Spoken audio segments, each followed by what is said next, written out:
നമുക്കെല്ലാവർക്കും ഏറ്റവും പ്രിയങ്കരനും പൗരസ്ത്യ കൽദായ സുറിയാനി സഭയുടെ ഒരു കാലത്തെ അധ്യക്ഷനുമായിരുന്ന അഭിവന്യ എഫ്രൈം മെത്രാപ്പൊലീത്ത തിരുമേനിയുടെ ദേഹവിയോഗത്തിൽ എല്ലാവരും ദുഃഖിതരാണ്.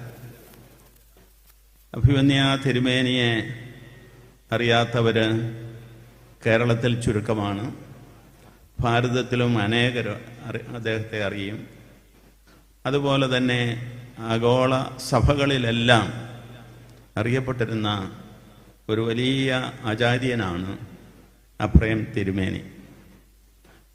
എഫ്രൈം തിരുമേനിയുടെ ദേഹവിയോഗം നമ്മെ സംബന്ധിച്ചിടത്തോളം നമ്മളെ ദുഃഖിപ്പിക്കുന്നു എന്നതിനേക്കാൾ ഉപരി നമ്മളെ മഹത്വീകരിക്കുന്നു എന്നാണ് എനിക്ക് തോന്നുന്നത്.